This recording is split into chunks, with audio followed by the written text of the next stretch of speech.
Good evening. I'd like to call this meeting to order. It is, what is today's date? June 16th, 2026. Would everyone please stand and join us for the flag salute? Salute the pledge. I pledge allegiance to the flag of the United States of America and to the republic for which it stands, one nation, under God, indivisible, with liberty and justice for all.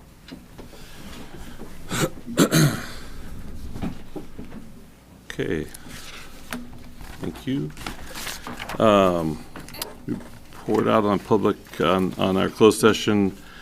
Item 2, labor negotiations, information was exchanged, no action taking. Number 3, public employee performance evaluation, title Superintendent 2526. The superintendent was evaluated as highly proficient. Move on to item 2. D, or 4, approval of agenda and consent agenda. 3. Oh, 3. Oh, I'm sorry. Thank you. Do we have any public comment for items not on this agenda?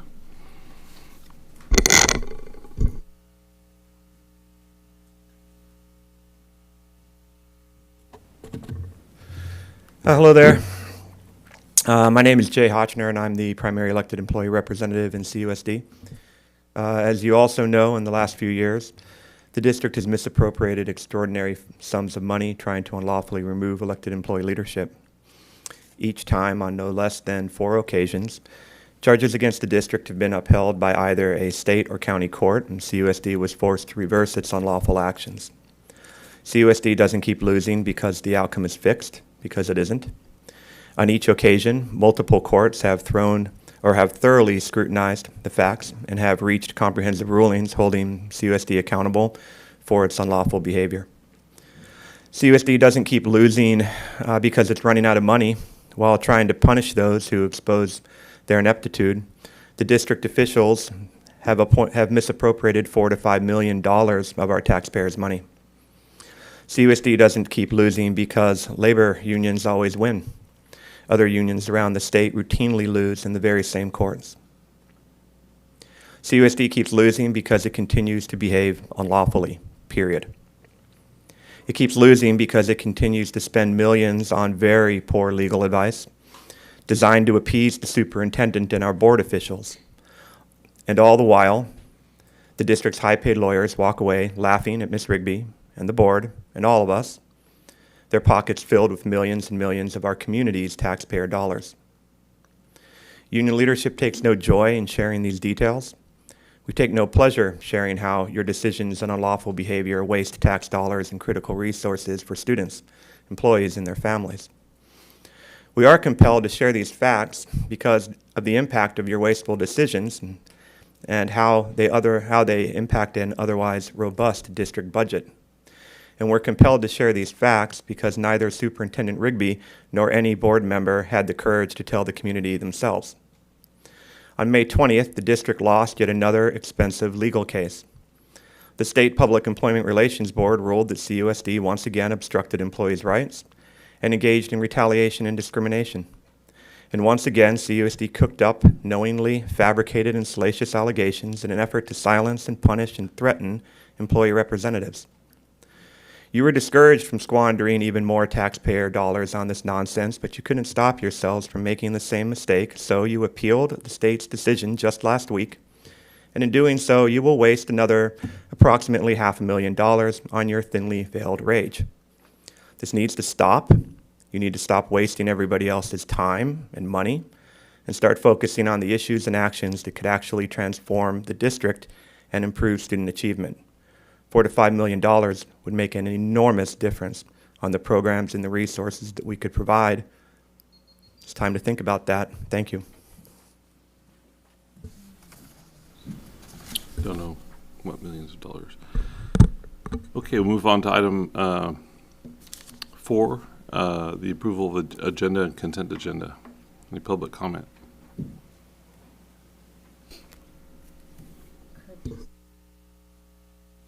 Pardon me? No, you mentioned something to me? Oh, I was just saying, you put in a lot of steps going back and forth. You you're welcome to sit closer if it's easier. That's all. 10,000 steps. I'm comfortable there. Thank you, though. Fabulous. Will you please let me know when I can begin? I'm sorry? No. Thank you.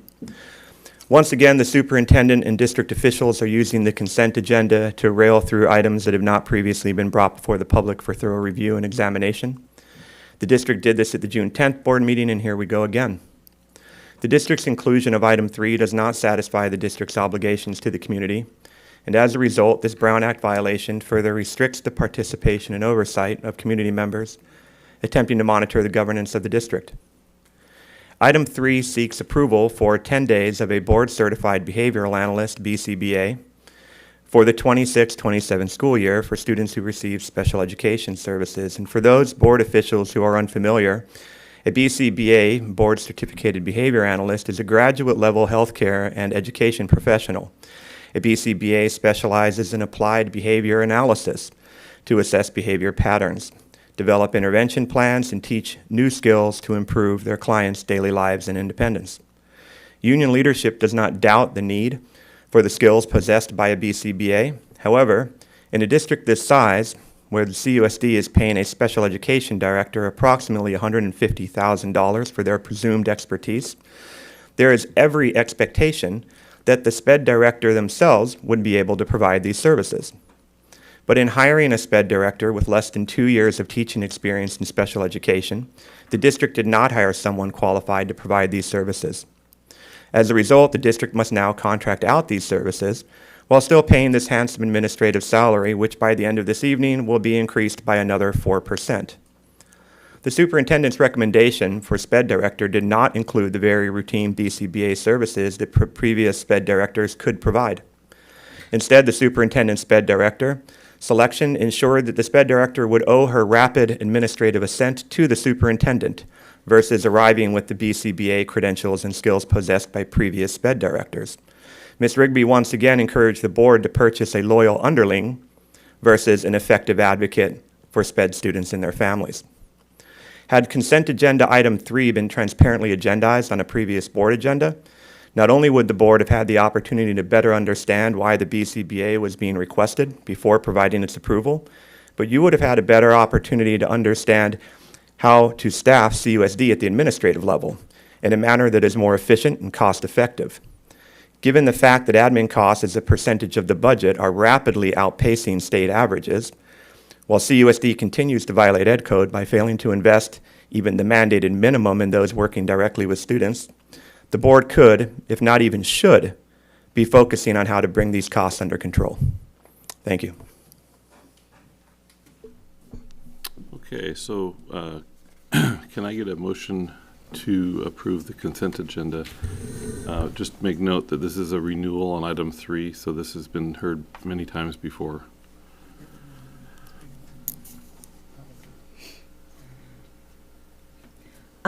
I will move to approve the agenda and consent agenda. Second? Any discussion? Just that everything, what we have here are 3 renewals. So these are things that are routine or have come before us in the past. And so that's it, every year. And just really excited for the programs that we're bringing back. All right, this is a roll call. Aaron? Aye. Danette? Aye. Jamie? Aye. I'm aye.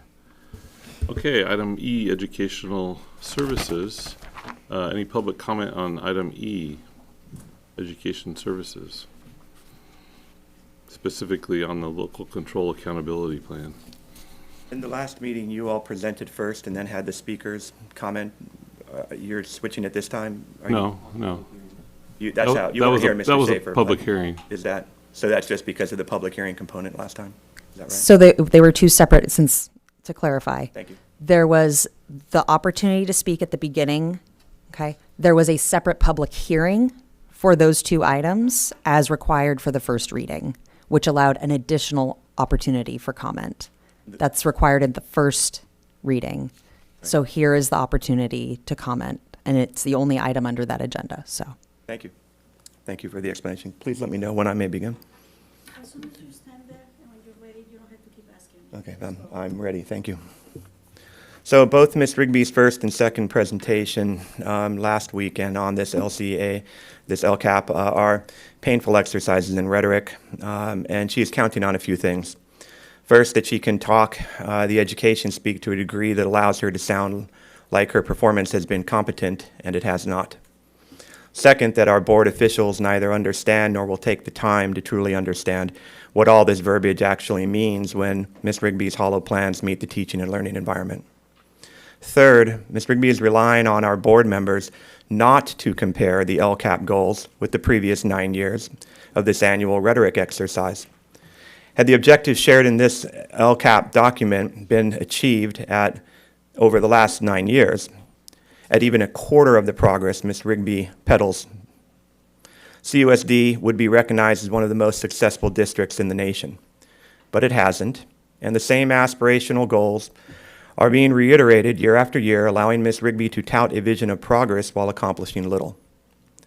Number 4, she's relying on our board members not to be brave enough or humble enough to actually listen to the very educators who are charged with implementing these paper commitments, while working directly with students with the resources provided within the confines that administration directs. If only we could measure student achievement by how academic Ms. Rigby can spin her rhetoric, we would be producing the most successful student body in the state. But we don't measure them that way, and focusing on Ms. Rigby's commitments while passively overlooking the outcomes of her performance and giving her a stellar performance evaluation based on metrics unknown, we will never move this district and its families forward. Goal number 1 is to increase student learning with high-quality standards-based instruction that is differentiated for every student. Sounds wonderful. We asked at the last meeting, did you notice that the improvements in the LCAP are highlighted, but the reductions, deficits are not? Did you notice that the cumulative data associated with increases and decreases trend downward, not upward? Did you notice that Ms. Rigby's leadership is heavy on aspirational expectations and low on outcomes? Aren't you aware that those tasked to implement these aspirational goals are not inspired, but rather continue to tell you over and over that they are hampered by Ms. Rigby's platitudes, which so often fail to address the very challenges undermining student success, which you seem uninterested in? Let's look at page 5 to get a feel for where the numbers are going. When examining the baseline column 5 on page 5, simple math will clarify that overall outcomes are not rising, they are actually dropping. Thank you. There's so much more to say. Quick point of order. At the last time we were talking about this, Ms. Diamond chastised the speaker for not providing enough detail. Would you like more detail, or would you like to just chastise us for not providing enough detail? No, but I would like to, I would just like to say that the universe you're living in is really sad, because if you had any experience at looking at our high school class, graduating class, and the successes they've achieved, nothing you're saying makes any sense. That some of our high school students excel in spite of your leadership is not a sign that the district is healthy, Mr. Schaefer. Would you like any more data? No, I would not like, your time is up, you may sit down. Thank you. Said by a person who does not want more data and details. Thank you. As a point of order, you could have started with the data as opposed to insults for next time, just a note to self. As a point of order, you could give speakers... So we'll move on now to item 1, the local control accountability plan, and our second reading. Is there anything additional? I wanted to clarify one discussion that we had at the last meeting regarding the percentage of students meeting the A to G requirements. And you recall that there was a 0.6% difference between 23-24 and 25-26, 22-23, 23-24. And it was explained the first time to me that dual enrollment was one of the factors that would contribute, because it wasn't necessarily considered A to G requirements. I clarified that with Mr. Caneo, and I misunderstood what he was trying to explain to me, so I'm going to clarify it again. In the system, the dual enrollment classes don't necessarily meet the A to G requirements, but we do override. So in fact, all kids who are taking dual enrollment, their transcripts indicate that they've met the A to G requirements. What this percentage truly reflects is that in order to get credit for A to G requirements, you have to have a C or better. So what the percentage decrease indicates is that fewer kids had passing grades in the A to G classes. That's really what that percentage particularly indicated. So I just want to reassure the three of you who have kids in high school that when they take dual enrollment, they're all set with the A to G requirements, as well as the community. That was my clarification. All right. Thank you. Thank you. Okay, can I get a motion on this item?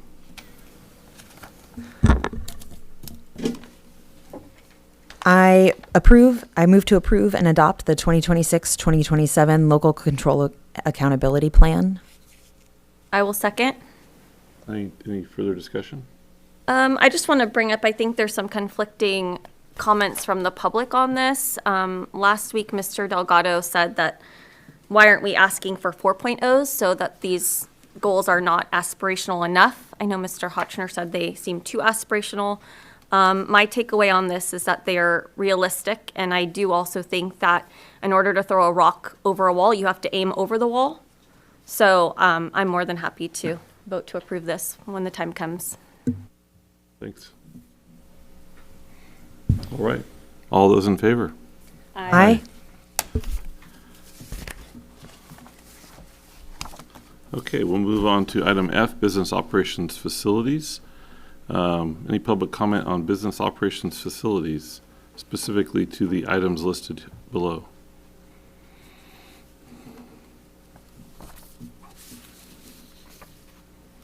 Thank you. Is it possible to put up slide 13 from the proposed budget as a point of order?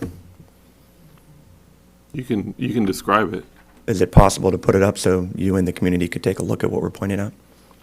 Go ahead with your comments. Is that a no, Mr. Schaefer? It's not a no, but you can continue with your comments. I could wait. If that's not a no, I'd be more than happy to wait. I think As it's a point of order, I just would like to know if yes or no, would you be able to do not a that? point of order. I mean, you're using your time right now. I see.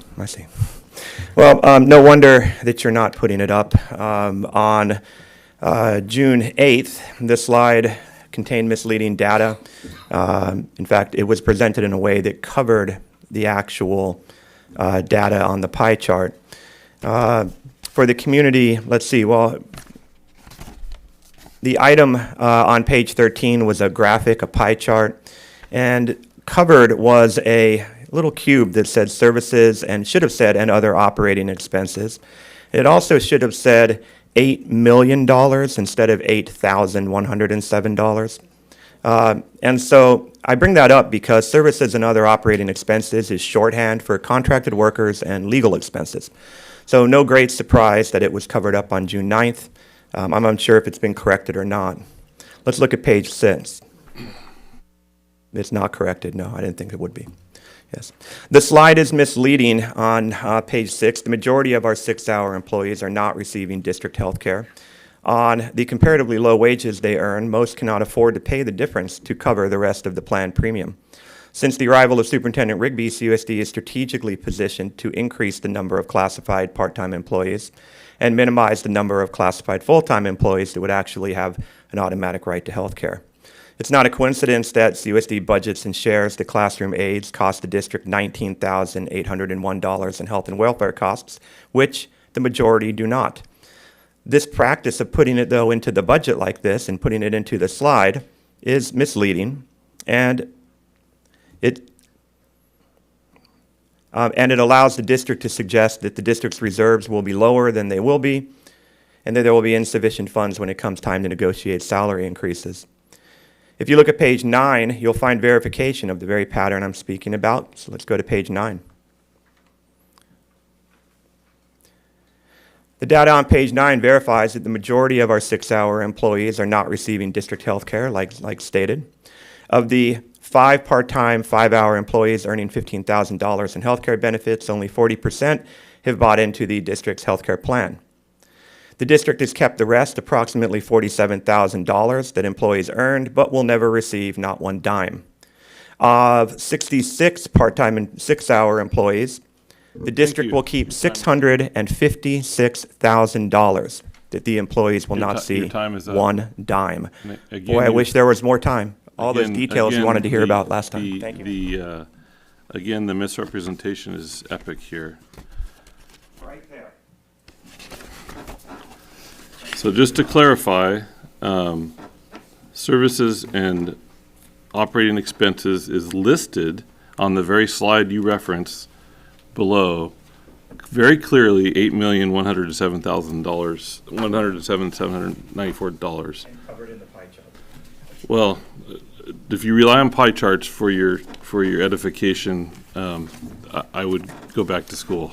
Clearly I don't, but the community. We're not having a conversation from the back of the room. This was clarified multiple times last week. So we will start with item 1. We're being asked to approve the purchase of computer devices and Google licenses for the 26-27 school year. Can I get a motion there? I'll motion to approve the purchase of the computer devices and Google licenses for 26-27 school year. Second. Any discussion? Is this for the Chromebooks? Is this across all sites or one site? Any one site specifically It's specifically for ninth graders at the high school, for the As they're coming- incoming as they're class? coming because they're in. coming into a new class, yes. Okay, Great. thank you. Okay. The others are replacements. So just to be clear, the total cost is $126,833.70 will be paid for with the general fund. Okay, we have a motion and a second. Any further discussion? All in favor? Aye. Aye. Okay, item 2 is purchase of new kitchen equipment for the middle school. We're being asked to purchase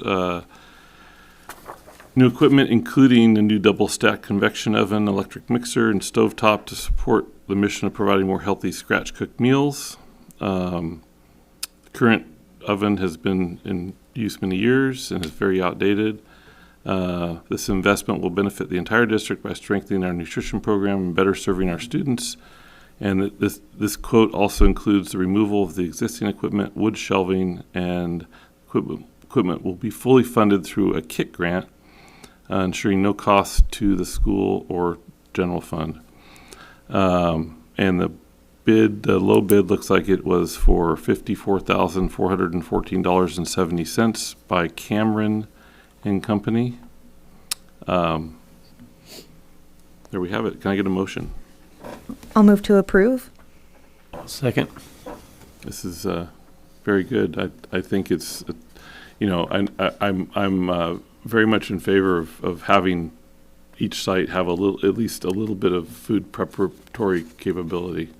Well, I'd like to recognize Chef Michelle Hernandez. Yeah. The state has provided a number of grants for this KIT grant and has adequate funding to support making improvements in the kitchens for the more higher quality meals with the scratch cooking. And our chef takes advantage of all the grants and funding available. So I really want to recognize her. How will this affect staffing? Will there be any change in staffing? I don't think she's recommending this at this time. Okay, Yes. so we can do this with existing staff. At this point. Okay. Yes. And right now, today, as we're talking about this, she and 9 of her staff members are at the Culinary Institute in upstate New York, Wow. receiving training on improving the quality of freshly cooked meals and high Fantastic. nutrition value meals for our students. So it's very impressive because that is all supported by KIT funding from the state. I was going to say, and which is happening because she got grant funding Yes. for that as well. Yes, Yeah. but she secured it. Yep. I mean, she went after it, looked for it, secured it, and those are her goals. So That's great. I'd like to recognize her and her team. Fantastic. All right, we have a motion and a second. All in favor? Aye. Okay, item 3, we're being asked to purchase GPS monitoring equipment for district vehicles from REI with installation services from Transit Geeks. The district has 6 vehicles currently equipped with these positioning systems and monitoring, and this will allow the district to track and locate these vehicles, and the forward mounting cameras record up to 2 weeks of driving time. See that REI recommend the installation of their equipment be performed by Transit Geeks out of Los Angeles. Installation services is $10,350. The district has been using REI's equipment for many years. This would allow the district to have the same equipment and monitoring capabilities for all grounds, maintenance, warehouse, and food service vehicles. Total cost for the equipment installation is $36,019.19 and will be paid for with transportation budget funds. Can I get a motion? I move to approve the purchase of GPS monitoring equipment for district vehicles from REI with installation services from Transit Geeks. I will second. All right, any discussion? All in favor? Aye. Aye. Okay, item 4 is the purchase of Clear ProFlex software from Thomson Reuters. Board is being asked to approve the purchase of Clear ProFlex software from Thomson Reuters. Each year, the district processes student enrollments and require verification of residency within Carpinteria Unified School District attendance boundaries. Ensuring accurate residency information is an important component of the enrollment process and supports compliance with state and district requirements. Clear ProFlex provides a residency verification system that utilizes comprehensive public records databases to validate information submitted through proof of residency documents. The system can compare enrollment information with data resources such as DMV records, property records, telephone records, and court and business records. Implementation of this software will streamline the residency verification process, reduce the amount of paperwork required, and improve the efficiency and accuracy of enrollment reviews. Software is currently being utilized by Santa Barbara South County school districts. The monthly cost is $535 and will be paid for with general funds. Can I get a motion? I move to approve the purchase of Clear ProFlex software from Thomson Reuters. I'll second. Any discussion? Does this change the process for families?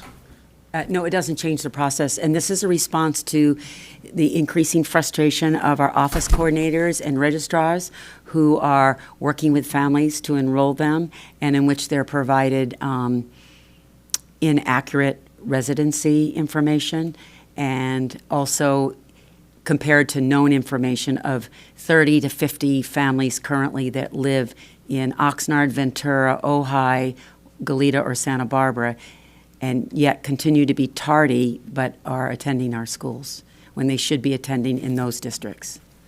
So we're trying to support the work that is done at the school sites. And it says that it's already being used by other Yes. districts in the county, and Yes. like in previous years, or all at the same time right now. No, they've been using it for years. Okay, so there's- because they also experience the same issues in that they have Carpinteria families that are claiming that they live in Santa Barbara or Goleta. So, I mean, all the districts are working with the verification of residency within the school boundaries. That's what we're talking about. That's the kind of residency we're talking about. And then when those families are identified, are they given the information of which school they're supposed to go to, or if they wanted an out-of-district transfer, like to go to the county? They have to go to the county Yes. board, correct? Yes, And are they being given that information? Yes, so we they give know them- if that's what they want to do. This is the process to do that. Yes, that's exactly what we do. It's information that we share Okay. about how they can go about requesting an inter-district transfer. Okay, thank you.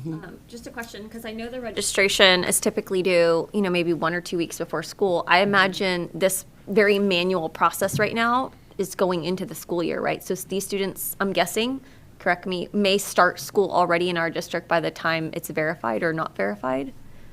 Is that? That may happen, but we're going to do the work over the summer. Right, okay, that's what I was Yes. clarifying, that this would help us kind of proactively eliminate that risk. Yes, we have a process in place in which we have about, I think, 50 families that have been identified that have not accurate information.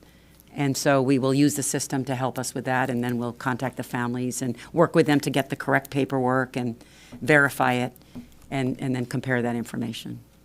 Thank you. And then just, sorry, to further off of what I don't mean to put words in your mouth, but I think you were getting at is, so parents are still going to submit their info, have to bring in their proof of a water bill and whether it's a rent payment or some other type of Yes. thing. Is that, so this is strictly on the back end for staff. They still have to manually put in the information? Yes. Okay, so it doesn't Yeah. necessarily, well, it's more cohesive, so they're only having to do it probably once instead of going to other places, is what Right, but it's but the not. parents aren't having to do anything different on their end? No, the parents aren't doing anything different.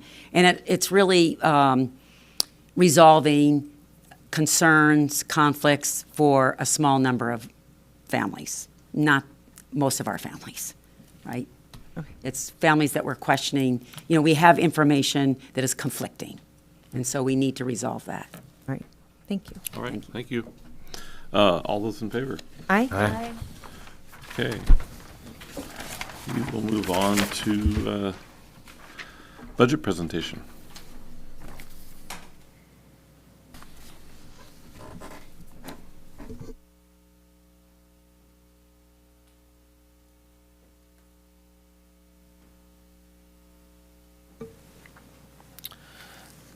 Okay, so tonight we have before us the 26-27 budget, and since this was largely reviewed at the last meeting, I'm just going to touch on a couple slides that strictly pertain to the 26-27 budget. So with that, I'm going to advance to slide number 19.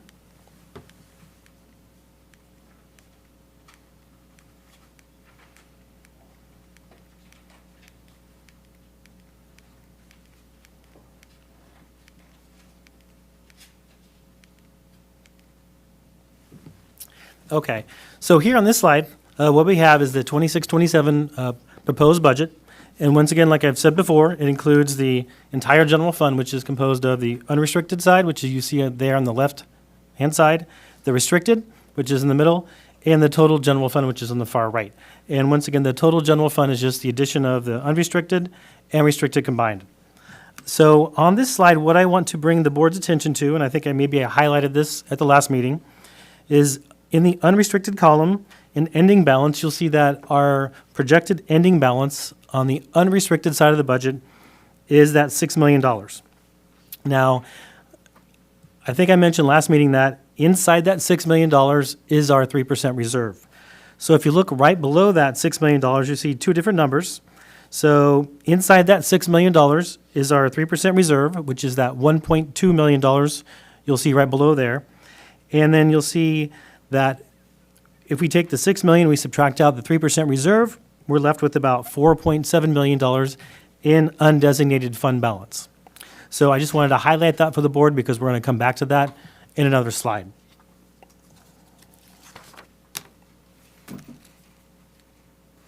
So with that, I'll advance to the next slide, which is the multi-year projection, which we looked at last year. And as you can see, it goes from 25-26 through 28-29. Once again, on this slide, what I want to bring the board's attention to, once again, is the undesignated fund balance. So you'll see there for 26-27, we see that $4.7 million figure. That's the same figure that we saw in the previous slide. That is the amount that we're projecting to have on the unrestricted side of the general fund after we deduct out the 3% reserve. So that's $4.7 million for 27-28. After we take out the reserve in 27-28, we're projecting the undesignated fund balance to be about $6.8 million. And lastly, there on the far right, in 28-29, we're projecting the undesignated fund balance to be about $9 million. And on this next slide, you'll see why I bring this up. So on this next slide here, now this is a county office form, and what they want us to do is they want us to include the reasons why we, and this is just not pertaining to us, why public school districts have to have more than a 3% reserve. So this is what this slide here is doing. So if we look at the first column, which you'll see it's entitled Form MYP, for 26-27. If we look right below that, you'll see that same $6 million figure. And so you'll see $6 million. And then the way this calculation works is we have our $6 million undesignated amount. And from that, we subtract our reserve, which is that 3% reserve, which is 1.298. So after we subtract the 1.2 from the 6 million, we're left with that same number, the $4.7 million of undesignated fund balance. Now, what we do from this point is we have to basically state reasons why we need to have a fund balance in excess of 3%. So just to kind of give the board a benchmark, so 3% is about 1.2 million that you can see there, which is a big number, but our average payroll from September through June comes in at about $2.8, $2.9 million. So that kind of gives you an idea as to how much that $1.2 million will really cover. So once again, going back, for the 4.7, we have to identify reasons why we need to have that 4.7. So in the bottom half of that slide, you'll see reasons for fund balance in excess of the minimum reserve for economic uncertainties. So once again, there's that 4.7. And so the reason that we have to have more than 3%, and for us it's that 4.7, is for a few different reasons, which are identified in the far right-hand side of that slide. So you'll see that the first reason we have to have more than the 3% is for pending negotiations. At some point next year, when we settle negotiations, there will be an increase, and the increase will have to come from somewhere, and in large part, it'll probably come from part of that 4.7. So that's the reason we have to have that. In addition to that, as the board knows, we have a board policy with the intention of having a 10% fund balance. So it's prudent that we try and maintain as much as we can to try and reach that 10% fund balance. That's another reason to have more than 3%. Now, in addition to that, it's important to have more than just the bare minimum for cash flow and credit rating purposes.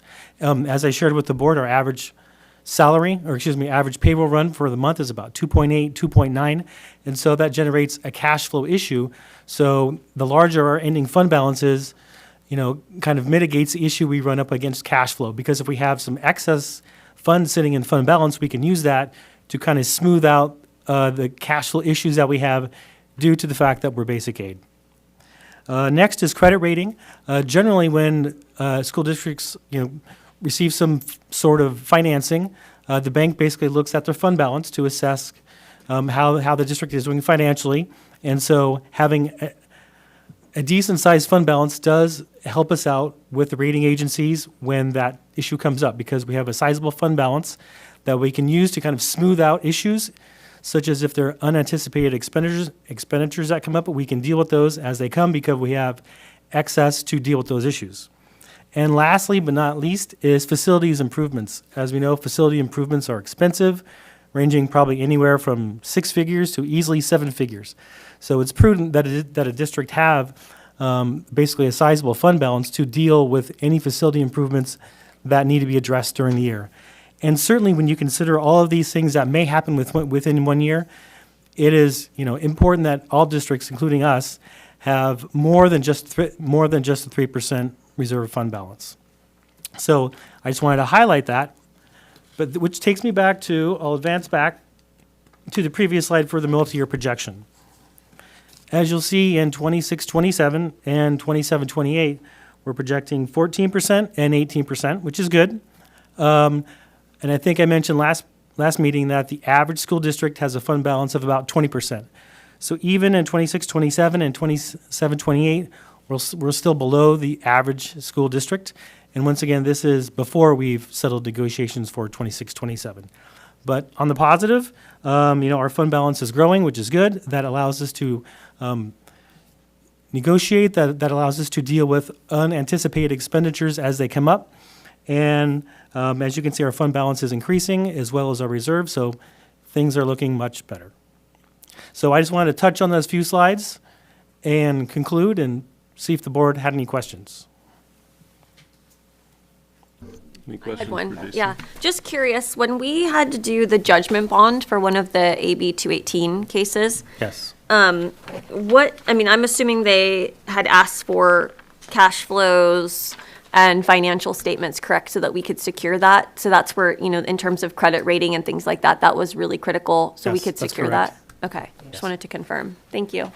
Well, and beyond, and on, as well as that, for the Measure U projects, we had to have a bond evaluation done, and we were rated about as high as any district in the state is rated, and it was because of the way we managed our budgets, and that enabled more of the monies that that the community voted for be spent on actual project rather than interest. So it was, it's a very, it's a very important factor. Thank you. Thanks for bringing that up. Thank you. Okay, any other questions, comments? All right. Can I get a motion? I move to approve the second reading and adopt the 2026-2027 proposed or budget. Yeah. I will second. All right. Any more discussion? All in favor? Aye. Okay, move on to item G, personnel. Any public comment on G, personnel?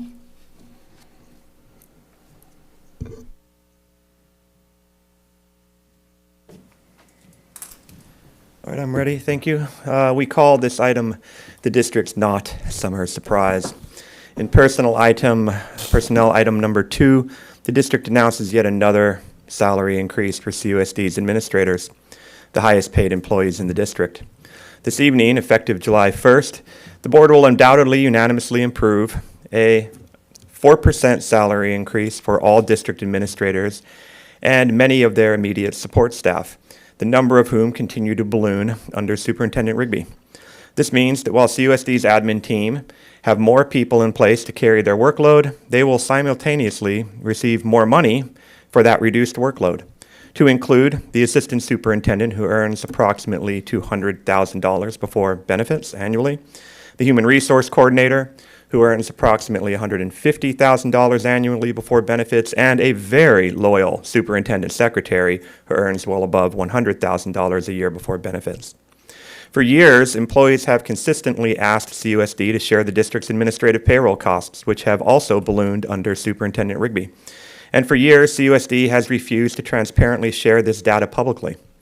Meanwhile, over the last 6 years, the cost of teachers and classified support staff has become a smaller portion of the district's budget, while the cost of CUSD's administrative team, as a result of these consistent increases, has become a larger portion of the budget. Just this spring, the district's most recent audit clearly exposed this imbalance.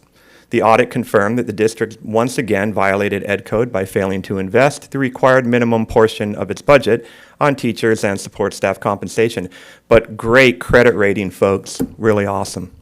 In the last 2 years, while increasing the size of the admin team and providing consistent compensation increases to district admin and their direct assistants, CUSD spent approximately $6 million less on those who work directly with students, an absolutely clear violation of California Ed Code. The 4% salary increase in personnel item 2 guarantees that no similar violations, underinvestments, or shortages will occur when it comes to CUSD's administrative compensation.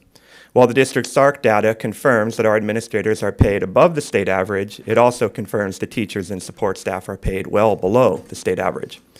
Would any of our board members care to explain their silence on this topic? Why have you demonstrated no interest in discussing this imbalance? This is your time to talk, not when you're cutting me off, but this is your time to talk, right after I'm done, Mr. Schaefer. Have any of you considered how this imbalance impacts both the morale and delivery of services to district students and families? Would any of our school board members care to explain why the district's administrative costs continue to balloon under Superintendent Rigby? Now's the time. I bet you're not going to talk about it either during discussion, are you? Thank you. Thank you. Okay, item 1, personnel summary. We're being asked to approve the following recommended personnel items: 3 personnel assignments, 1 retirement, and 2 resignations. Can I get a motion? I move to approve the personnel summary. I'll second. Any discussion? Just thank you to Vidal. He's one of our custodians. Just appreciate him. Yeah. Thank you. All right, all in favor? Aye. Aye. Okay, item 2 is AB 1200, public disclosure for the 26-27 salary increases for non-represented employees. This agreement outlines the terms of the agreement, costs, and future year impact. The board is asked to approve salary increases for all non-represented employees, including certificated administrators, psychologists, classified managers, classified supervisors, and confidential employees. The salary increase is 4% for non-represented employees, except for the superintendent. This increase is effective July 1st, 2026. Total cost of the 26-27 salary increases for all non-represented employees is $165,536 and will be paid for from our general funds, general fund balance, restricted funds, and other funds. And it would be great if we were able to offer this to all of our employees, but unfortunately we're bound by the collective bargaining agreement and we really haven't begun negotiating. Can I get a motion here? I move to approve AB 1200 public disclosure for the 2026-2027 salary increase for non-represented employees. I will second. All right. Any discussion? Yeah, so supervisors and non-represented employees, particularly supervisors, they supervise. They're overseeing multiple people, sometimes across multiple school sites, whether it's principals, assistant principals, and they are responsible for. They have a heavy responsibility load. They do have the ability, because they are not represented through the union, to get their raises effective July 1st. And I just want to reaffirm my commitment for making sure that we do get our teachers, once the negotiating team finally meets, which I believe isn't until September, that we can get that for our teachers and staff. We had a contract that was worked out that was for a previous year and this last year. And my hope was that we would have started much earlier in the year, so this could have been done by July 1st, so that everybody could be getting their raises on July 1st. But this is where we're at. So those that are not held up by those negotiations, I believe they deserve to get theirs when it's supposed to happen, which is July 1st. Yep. Well said. Thank you. My only comment would be, I don't want to diminish the value and importance of our administrative staff. I feel like that's become the vibe. We are a village, and we appreciate and respect every member's contribution. So I'm really, proud to give the 4% increase to these hardworking staff members. Agreed. Thank you. Thanks, Jeanette. All right. All in favor? Aye. Okay.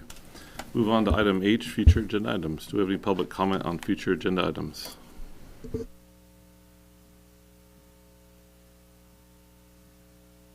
I am ready, thank you. May the following items be placed on the July board agenda. Please include an analysis of the board's arbitrary changes to public speaking opportunities which have undermined the quality of our district officials' decision-making. CUSD's arbitrary reduction of public comment opportunities can be quantified. On a monthly basis, CUSD reduced the speaking time available to a given single member of the public to just 9.5% of the minutes available in 2023. First, you remove the community members' opportunity to cede minutes to another speaker. Then you further reduce public comment when limiting speakers to comment on each larger agenda category versus each agenda item, regardless of how important and how many agenda items were contained in the agenda category. And then you reduce public comment and input by half when the board voted to reduce regularly scheduled board meetings to just one a month, this month being one rare exception now. And if this wasn't enough to discourage and stifle public input, board members still routinely interrupt, threaten to remove speakers by force, and trample speakers' legally protected speech and First Amendment rights demonstrated by both the May and April board meetings when Mr. Schaefer himself, unable to manage his rage, turned purple and prohibited comments like these during future agenda items. Please include an analysis of Ms. Diamond's insincere request on June 9th, hour 2:49:30, where she chastised public speakers for not being more specific. You've had many opportunities to get the details. You've ignored them, and then you continue to cut time down so that we can't use this podium effectively, or at least more effectively with more details. Please also include an analysis of board member attendance at regularly scheduled board meetings. Even after slashing the number of regularly scheduled board meetings by half, board member attendance has only gotten worse. Both Ms. Diamond and Mr. Bridgeford missed 38% of the meetings since October 2025. While we commend Mr. Smith, who has a very strong record, thank you, Mr. Smith, Ms. Alcaraz has missed 25% of the meetings since her appointment last autumn. On the other hand, the man who does most of his thinking out loud, Mr. Schaefer, has missed 38% of the meetings in the last 8 months. Your attendance record clearly reflects your level of commitment to the students and families that you swore to serve, and the quality of district decision-making shows it. Please put that on the future agenda. Thank you.